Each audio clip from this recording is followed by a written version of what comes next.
Taking vacations is associated with a lower risk of dying. And most people erase the benefits within days. That's not a headline. That's what decades of stress and health research actually show.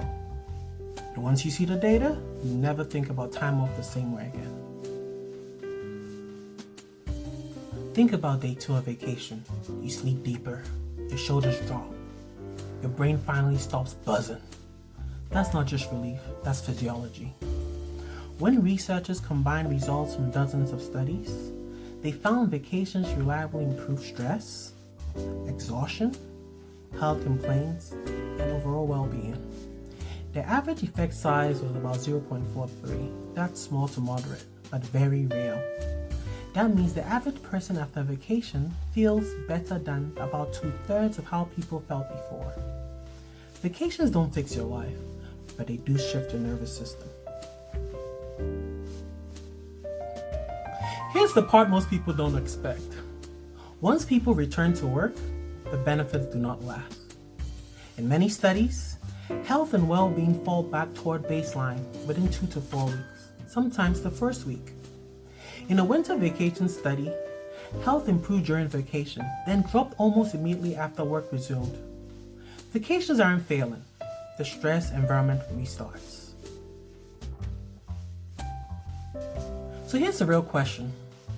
Does vacation just feel good, or does it matter long term? One major study followed over 12,000 men at high cardiac risk. Researchers tracked vacation frequency, who died and from what. Men who took more vacation had lower all-cause mortality. That means less people died overall. And then they also had lower cardiovascular mortality, even when we took into account smoking, weight, blood pressure, cholesterol, and adjusted for it. Now, this does not prove causation, however, but it does tell us something important. Recovery isn't cosmetic. Another study followed men for 26 years, the Helsinki Businessmen Study. Men with shorter vacations in midlife had a higher mortality decades later. Here's the striking part. The survival curves don't meaningfully separate until 18 years later. What does this mean? It means that chronic stress doesn't explode, it accumulates.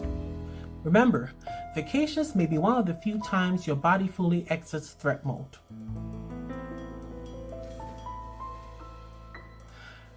Here's something counterintuitive that a lot of people not even think about. It's not about one long vacation. A controlled observational study examined metabolic syndrome, which is a cluster of heart and diabetes-related risk factors. Each additional vacation episode was linked to 24% lower odds of metabolic syndrome. Fewer risk markers overall. Now think about it, right? This shows that total vacation days mattered less than how often people took breaks.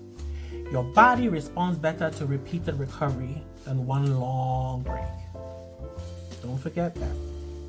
Not all vacations work. Better recovery happens when people have mental detachment, good sleep, light movement, low time pressure, and a sense of control. Sunlight also helps, sometimes the warmth also. But jet lag, illness, and overpacked schedules increase exhaustion. A vacation can fail if it's just stress in another location. One study tracked people before and after a 1-week vacation. Researchers measured stress, sleep, recovery, and heart rate variability. After vacation, well-being increased up to 40%. Stress decreased and sleep quality improved. This is your nervous system recalibrating, but only if you let it. Want to kill the benefits really fast? Work on vacation. Answering emails or thinking about work reduces detachment, worsens post-vacation health, and shortens recovery. You are not being disciplined. You are interrupting biology. So do not work on vacation. So here's the real takeaway. Vacations help, but you're fragile. To make them count, take them more often. Protect your sleep. Move lightly. Detach from work. Vacations aren't indulgent. They're one of the few times your body remembers what safe feels like. This has been The Can. Rest works only if you let it. Thank you for watching.